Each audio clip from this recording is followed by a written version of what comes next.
Bonjour, et je viens de regarder des vidéos et de me rendre compte que j'avais un tic, je disais toujours bonjour à tous, donc aujourd'hui je ne dis que bonjour. Aujourd'hui je vais donc vous parler de synesthésie, qui à mon sens, pour des gens qui se reconnaissent dans le concept de multimoi tel que je l'ai décrit, eh bien il peut y avoir pas mal de gens concernés et plus de gens qui ne le croient. Pourquoi je dis ça? C'est qu'en fait, j'ai regardé une vidéo là récemment avec, je mettrai en lien dans les commentaires pour ceux qui parlent anglais, d'une nana qui parlait de synesthésie de manière beaucoup plus claire que ce qui est d'habitude décrit, à se demander si les gens qui écrivent sur la synesthésie sont vraiment synesthètes. Mais enfin, en quelque sorte, c'était beaucoup plus facile à comprendre et surtout de faire le lien entre plusieurs phénomènes que peut-être certains d'entre vous ressentent. Et donc voilà, je vais vous en parler un peu en français cette fois-ci, pour ceux qui ne comprendraient pas ce que fait cette nana sur le net. Donc, pour faire simple au départ, synesthésie, vous avez sûrement entendu, synesthésie, donc un lien entre deux sens. Par exemple, la vision et le goût. Je vois, je sais pas, un livre et j'associe la vision du livre avec un goût amer. Je vois un mot et j'associe un certain mot avec un goût sucré ou une odeur. Ça peut être aussi un lien entre des couleurs et enfin c'est décrit comme ça, entre des couleurs et des lettres ou des mots. Ou des chiffres. Donc par exemple, je vois tous les 1 bleu, tous les 2 verts, tous les soleils jaunes, voilà. Et puis certains se reconnaissent là-dedans. Alors peut-être qu'il y a des gens qui voient vraiment des couleurs différentes. Mais à mon sens, et tel que en voyant la vidéo que je vous partagerai, et aussi en discutant avec des spécialistes, la synesthésie, c'est aussi, finalement, c'est pas aussi clair, c'est pas aussi simple. C'est souvent un lien fort entre une émotion et une lettre, un mot. Enfin, disons que c'est difficile de la compartimenter. Voilà, de dire voilà, il y a les couleurs d'un côté, etc. Ou alors, je suis pas spécialiste, mais il peut arriver d'être multiple synesthète et de faire des liens entre plein de choses. On revient à multimois, les liens. Je refais pas le topo. Et donc, de ce fait, une capacité de représentation, parce que en fait, tout le monde, c'est un fonctionnement de base, tout le monde est un peu synesthète, c'est par les connexions que la pensée fonctionne.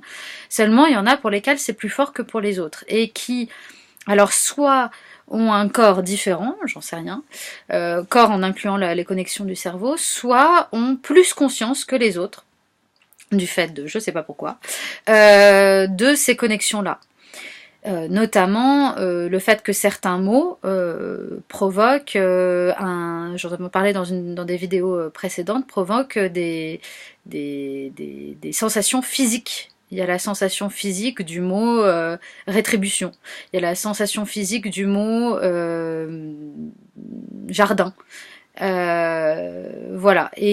Ou alors, ou une émotion et ou une couleur. Souvent la couleur d'ailleurs en fait c'est la transcription de l'émotion. Et ou une situation dans l'espace. Le lundi il est là, le mardi il est là, le mercredi il est là, le jeudi il est là mais un peu au-dessus, le vendredi voilà. Donc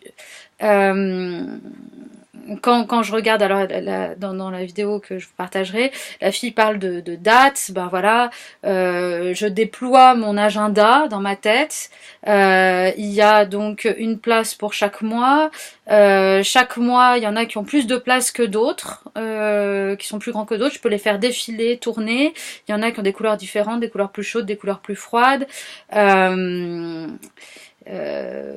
voilà. Et finalement, il me semble que beaucoup de gens qui font des programmes informatiques très visuels, très intuitifs, comme on dit, comme avait été fait le Mac à la base, eh bien, c'est des gens qui ont une très forte conscience de leur synesthésie.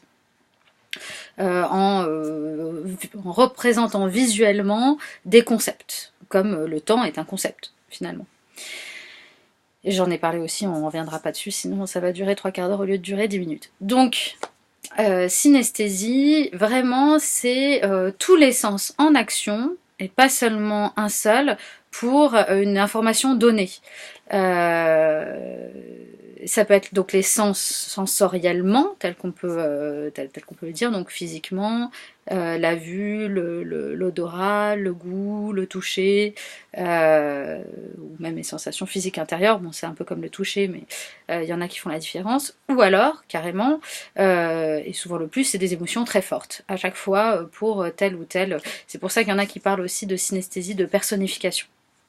C'est-à-dire chaque objet, chaque mot, chaque lettre, chaque chiffre a une personnalité, une empreinte émotionnelle tellement forte et complexe qu'elle a une personnalité.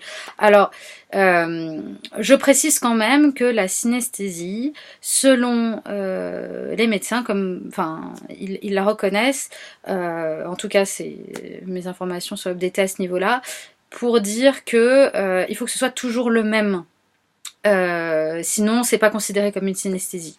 Par exemple, si un jour je vois le 6 vert, mais que le lendemain il est orange, et puis qu'après il est bleu, ils considèrent pas que c'est de la synesthésie. Voilà. Bon, après on sait pas ce que c'est, hein, mais encore une fois, dans les neurosciences, et le lien entre la manifestation dans la pensée et pour ceux qui vont encore plus loin dans le corps, c'est pas encore gagné, quoi. On a vraiment compris que ça, et encore, je pense qu'il y a une bonne partie qu'on a compris peut-être à côté. Donc, si vous avez ça, si vous vous reconnaissez là-dedans, à plus ou moins fort degré, encore une fois, c'est pas tout ou rien, il n'y a pas des gens qui sont, des gens qui sont pas, enfin à mon avis. Si vous en avez plus ou moins conscience, parce que pour moi il y a un lien aussi sur toutes les... alors je fais attention sur tout ce qui est spirituel, etc., pour pas donner de fausses idées, mais finalement, est-ce que c'est pas ça aussi ce qu'on appelle l'éveil spirituel, c'est-à-dire d'avoir de plus en plus conscience de tout ça, de tous ces phénomènes qui se passent en nous, en dehors de nous, cette compréhension du monde qui va au-delà des choses compartimentées. Bon, historiquement, on a commencé à compartimenter les choses pour pouvoir mieux les comprendre. Avant, on avait une compréhension un peu plus magique, holistique, on les a compartimentés pour mieux les comprendre. Et maintenant, on se rend compte que compartimenter, ça laisse de côté énormément de choses, ce qui fait lien avec la pensée complexe. Si vous lisez un peu, écoutez Edgar Morin, c'est ça qu'il écrit aussi.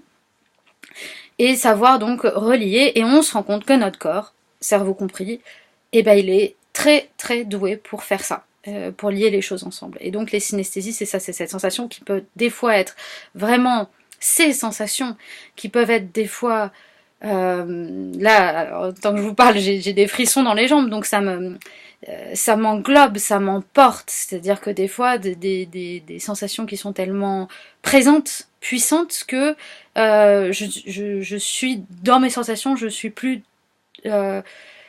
présente à ce qui se passe. Je faisais un exercice de théâtre là récemment, et le prof nous dit de faire des associations. J'avais rasoir, il fallait que je fasse une association tout de suite, et moi les associations de mots, ça vient comme ça d'habitude, il y a absolument aucun problème, mais là, rasoir, et là d'un coup je me retrouve dans ma salle de bain avec le rasoir jetable rose, et je vois sa forme, j'ai son toucher, j'ai sa sensation sur mes doigts, j'ai tout, et là l'image était tellement forte que l'association de mots n'était plus possible.